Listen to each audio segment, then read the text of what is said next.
মোম, মোম, একা একা কেন নামছো তুমি? নার্স কোথায়? 5 মিনিটের জন্য থাকতে বলেছিলাম। কি যে করে না এরা। মোম নবকে থামিয়ে বলল।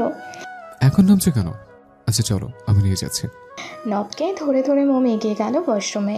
মোমকে ওয়াশরুমে দিয়ে নব দরজাটা আটকে দিয়ে বলল, আমি বাইরে আছে, তোমার হয়ে গেলে আমায় বলো। হুম। ওয়াশরুম থেকে বেরিয়েই মোম নভের সাহায্যে কোনায় থাকা বেসিনের সামনে দাঁড়ালো, চোখে মুখে একটু জল ছিটাবে বলে। তবে থমকে গেল সে সামনে থাকা আয়নায় নিজের প্রতিচ্ছবি দেখে। এটা কে? এটাই কি সেই মোম যার রূপ লাবণ্যে যে কেউ মুগ্ধ হতো? না, এটা তো সে নয়। এটা অন্য মোম, যার দিকে তাকালেই সবাই মুখ ফিরিয়ে নেবে। এসব ভাবনার মাঝে নার্সটি ভেতরে ঢুকে ধোয়া প্লেটটি টেবিলে রেখে নভের সামনে এসে বলল, আপনি কি রাতে ম্যামের সাথেই থাকবেন স্যার? না হলে আমি থাকবো। নভ স্বাভাবিকভাবেই বলল, না, আমি থাকবো, আপনি যেতে পারেন। মোম দেখল সেই নার্সটিকে, যথেষ্ট সুন্দর সেই মেয়ে। মোম এবার দৃষ্টি দিল নভের দিকে। নভ তা দেখে জিজ্ঞাসু দৃষ্টিতে তাকালো। তবে মোম উত্তর না দিয়ে আবারও আয়নায় নিজের বাজে প্রতিচ্ছবি দেখল। ঢুকরে কেঁদে উঠল মোম। নিজের প্রতি আজ বড্ড অভিমান জমেছে তার। সে নভকে তার ভালোবাসার বিনিময়ে যে কিছুই দিতে পারল না। নভের তীক্ষ্ণ মস্তিষ্ক খুব সহজে বিষয়টা বুঝে ফেলল। একটা নিঃশ্বাস ফেলে মোমকে নিজের দিকে ঘোরালো সে। এসব কি মোম? এমন কেন করছো তুমি? কি ভাবছো তুমি? আমি তোমার দৈহিক গঠন থেকে ভালোবেসেছি? জেনে সেটা একটু খারাপ হয়ে যাবে, আমি তোমার ছেড়ে দেব? সুন্দর মেয়েদের কাছে যাব এমন ভাবে তুমি আমায়? মোম ছলো ছলো চোখ তুলে তাকালো নভের দিকে। আমি আপনাকে কিছু দিতে পারিনি, কিচ্ছু না। কে বলেছে তোমায়? আমি তো আমার চাওয়া থেকে অনেক কিছু পেয়েছি, তোমায় পেয়েছে, সারাটা দিন তোমার সাথে থাকতে পেরেছে। আর কি চাই আমার? থামলো না মোম, কাঁদতেই লাগলো।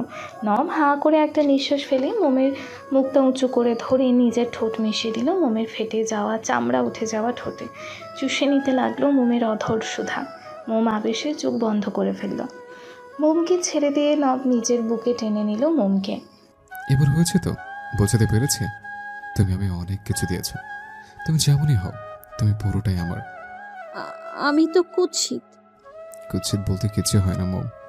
যার ভালোবাসা যত গভীর, তার কাছে তার প্রিয় মানুষটা ততটাই বেশি সুন্দর।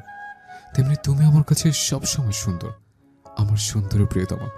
আগে আমি তোমাতে নিজের সুখ খুঁজে পেতাম, এখনো পাচ্ছি। আর ভবিষ্যতে তুমি যেমনই হও না কেন, আমি তোমাতে আমার সুখ খুঁজে পাবো, বুঝলে? ভালোবাসি আপনাকে। নব চোখ বুঝল। কি যে মোহময় কথাখানা! এই কথাটা শোনার জন্যই তো এত এত আকুলতা, এতটা প্রণয় নেশা। সে কাঙ্ক্ষিত শব্দটি যখন মোম তার জন্য উচ্চারণ করছে, এর মানে এই মুহূর্তে নভের যে সুখী মানুষ দুনিয়ায় আর একটাও নেই। নভ আবেশে মোমকে শক্ত করে জড়িয়ে ধরে বলল, আমি তোমাকে ভালোবাসি, ভীষণ ভালোবাসি। রাতের মধ্যভাগ। রায়ানিস বাড়ির ছাদে উপস্থিত ছোটরা সবাই মিলে নানা রকমের বাজি ফাটাচ্ছে। ছাদের কোনায় মোম দাঁড়িয়ে কানিসে থাকা ছোট্ট মোমটাকে বারবার দেশলাই কাঠি দিয়ে জ্বালানোর চেষ্টা করছে, তবে বরাবরই সে ব্যর্থ। নিঃশব্দে পা ফেলে নভ এসে দাঁড়ালো তার পেছনে।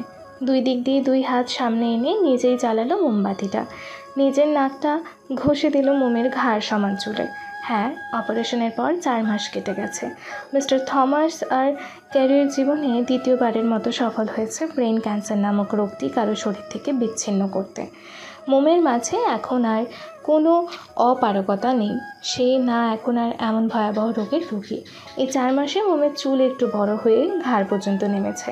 সেই চুলেই মুখ ডুবিয়ে নব মাতাল কণ্ঠে বলল, আমার প্রথম দেখা সে হলদেটে পড়ে। কথাটা বলার জুৎসই কারণও আছে।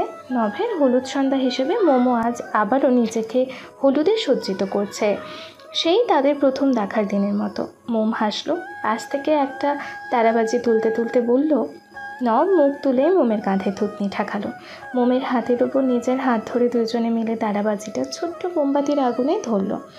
আর আমার নাম জুলিয়েট।